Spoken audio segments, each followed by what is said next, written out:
Apple is arguably the most well-known company in the world and brings in the most revenue of any other company, coming in at around a whopping $378 billion in 2021. In fact, back in 2011, Apple made headlines for surpassing the U.S. government's cash reserve by having around $76 billion in reserves compared to the United States' $74 billion. Recently, one of the Foxconn factories in Zhengzhou, China, gained international attention after a major revolt, considering that this factory is known to produce about 70% of all Apple products. The revolt and subsequent protests will result in billions of lost revenue for Apple. On that note, you may be wondering what exactly led up to the revolt, and how is Apple and Foxconn responding to it? A day in the life of a Foxconn worker. The working conditions at the Foxconn factory in Zhengzhou have never been the best and have seen many criticisms throughout the years. To fully understand what it is like to work at the factory, it is best to get an inside view of an average day of a Foxconn worker. For context, the factory hosts over 200,000 workers and is more of a campus than just a factory. In fact, many have described it as a city due to its sheer size. There are dormitories for the workers, restaurants, and even buses to transport workers around the campus. The average worker gets up and heads to the factory at 7 a.m. After eating breakfast at the factory, the worker will start working at 8 a.m.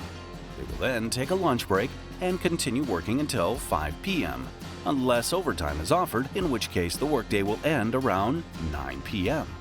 Work is consistent, and there is rarely a time for a break.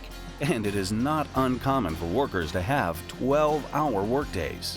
Well, now that the scene is set, understanding what happened at the Foxconn iPhone factory will be a bit easier. What happened at the Foxconn iPhone factory? To understand what exactly happened at the Foxconn iPhone factory, it's best to look into the events preceding the revolt. Back around October 14th, there was an alleged COVID-19 outbreak at the factory. Because of China's strict zero-COVID policy, the factory's 200,000 workers were locked inside. While the factory is designed to house and feed their employees, having 200,000 workers constantly living in the factory for weeks on end is a different matter. Due to a ban on all dine-in catering, workers were forced to eat their meals in their dormitories, which were very crowded, some hosting around 11 people. Trash began to pile up, and with the release of the iPhone 14 and the coming holidays, workers had to work even longer hours than usual. Eventually, many had had enough, and thousands of workers disregarded the government's zero-COVID policy and fled the factory. In response, Foxconn announced that it will resume dine-in meals to help improve employee satisfaction. However, many did not want to return, which led to a lack of workers in a time when the factory needed all hands on deck.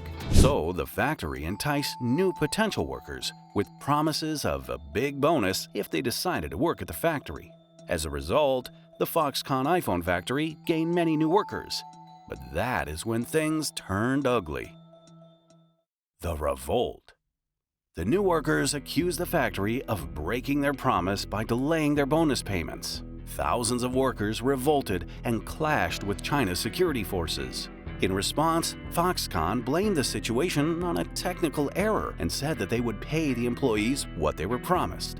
Apple also commented on the issue and explained that they have staff on site to address the problem. With low wages, poor working and living conditions, and China's strict zero-COVID policies, the Foxconn Zhengzhou factory is in bad shape. Due to the recent protests and revolts surrounding the factory, Apple has lost billions of dollars and no longer sees the factory as a great long-term producer of its products. Apple had already been making plans to move a portion of their business to India for more diversification in their supply chain to not rely so heavily on Chinese factories. Because of that, the Foxconn factory in Zhengzhou will begin to see less and less business from Apple in the coming years.